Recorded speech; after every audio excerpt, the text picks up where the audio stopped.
तो बच्चों आज हम लोग शुरुआत करेंगे थायराइड ग्लैंड से, ठीक है। थायराइड ग्लैंड, ठीक। तो थायराइड ग्लैंड से शुरुआत करेंगे। थायराइड ग्लैंड की अगर हम बात करें तो ये आपका लार्जेस्ट एंडोक्राइन ग्लैंड है बॉडी में।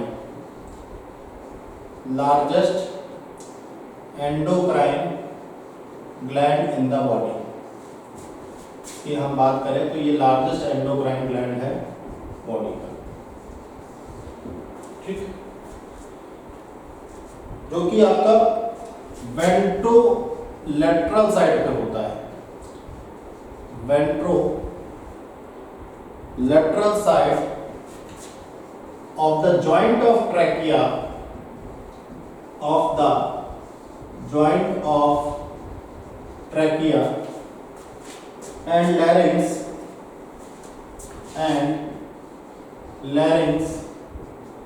in the neck region of man, in the neck region of man,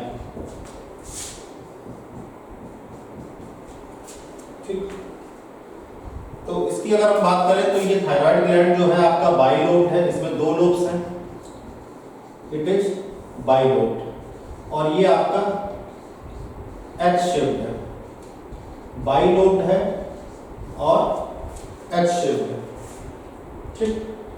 और दोनों आपके जो लोब है, बोथ लोब्स की अगर हम बात करें तो दोनों लोब्स आपके कनेक्टेड है फ्लैप के द्वारा। एक फ्लैप है, एक फ्लैप के द्वारा ये कनेक्टेड है और इस फ्लैप को हम कहते हैं isthmus. This is called as isthmus. इस फ्लैप को हम इस्थमस के नाम से जानते हैं। इस फ्लैप को हम इस्थमस के नाम से जानते हैं।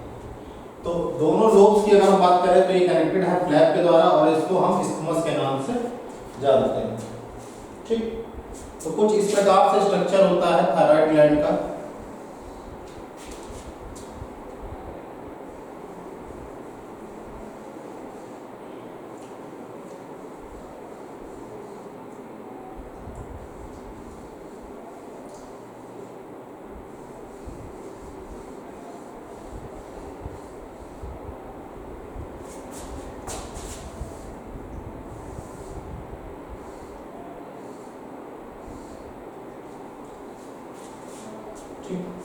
तो ये है हमारा लैरिंक्स, इसको हम लैरिंक्स बोलते हैं, ठीक। और ये है आपका thyroid gland, this is your thyroid gland, इसको हम थायराइड ग्लैंड कहते हैं, ठीक। और ये है हमारा respiratory tube, this is our respiratory tube, इसको हम रेस्पिरेटरी ट्यूब के नाम से जानते हैं।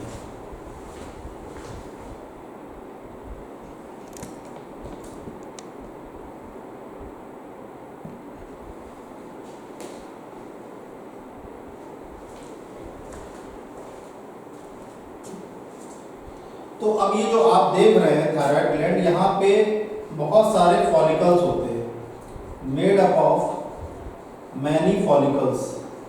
यहाँ पे बहुत सारे फॉलिकल्स होते हैं, ठीक, बहुत सारे फॉलिकल्स होते हैं, ठीक।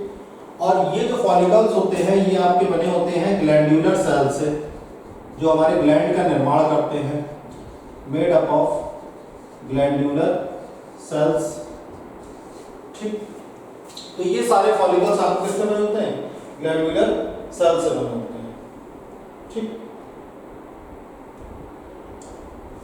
तो ये जो आपके फॉलिकल्स हैं, इन फॉलिकल्स में एक सब्सटेंस होता है, ठीक है ना। इन फॉलिकल्स में एक सब्सटेंस होता है जिसका नाम है थायरोग्लोब्यूलिन। थायरोग्लोब्यूलिन नाम का एक सब्सटेंस होता है, ठीक है। थायरोग्लोब्यूलिन नाम के सब्सटेंस इन फॉलिकल्स में भरे होते हैं, ठीक है ना। तो इसको हम थायरोग्लोब्यूलिन कहते हैं, ठीक। अब ये जो थायरोग्लोब्यूलिन है, इसकी अगर हम बात करें तो ये ग्लाइकोप्रोटीन है, नेचर वाइज ये ग्लाइकोप्रोटीन है, ग्लाइकोप्रोटीन इन नेचर, ये नेचर वाइज आपका ग्लाइकोप्रोटीन है। ठीक, तो देखिए दो प्रकार के हार्मोन्स यहाँ पैदा होते हैं। एक हार्मोन होता है T3 जिसको हम कहते हैं ट्राईआयोडोथायरोनिन, और एक होता है T4 जिसको हम बोलते हैं टेट्राआयोडोथायरोनिन। दो प्रकार के हार्मोन्स हैं, T3 और T4। T4 का जो सीक्रेशन है वो ज्यादा है बजाय T3 के सीक्रेशन से।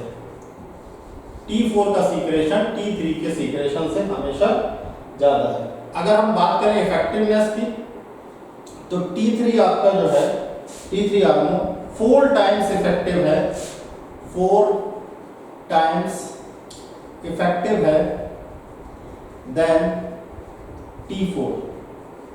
T3 हार्मोन जो है T4 से 4 गुना ज्यादा एक्टिव है। ठीक, और हमारे थायराइड ग्लैंड को लगभग डेली 120 माइक्रोग्राम आयोडीन की जरूरत होती है per day, requires 120 microgram iodine per day. क्योंकि यहाँ पे जो T4 है तो ये Ti4 है, और जो T3 है आपका वो Ti3 है।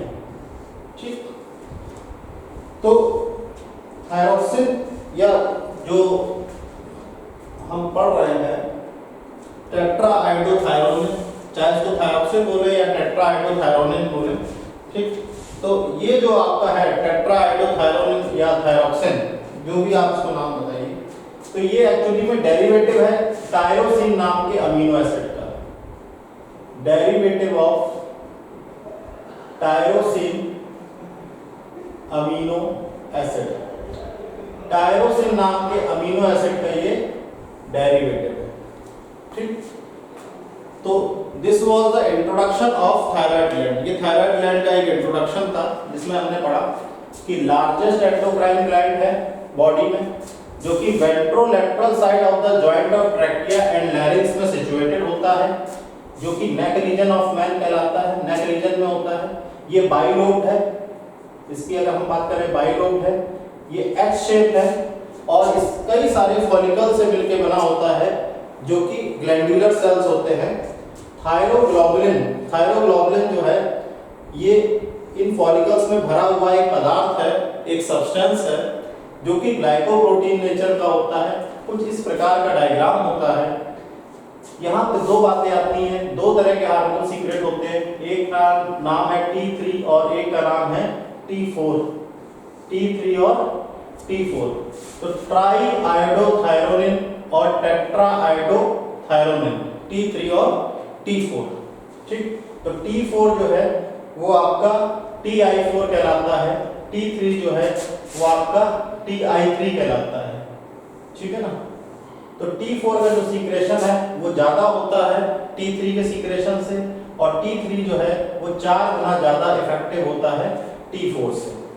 ठीक, तो ये आपका एक प्रिलिमिनरी इंट्रोडक्शन है जिसमें हमने ये भी पढ़ा कि आपके एक दिन की कंजम्पशन या रिक्वायरमेंट 120 माइक्रोग्राम है प्रति व्यक्ति के लिए। ठीक, जिससे उसके हार्मोनल लेवल बैलेंस रहते हैं। इतना नोट डाउन कर लीजिए, फिर आगे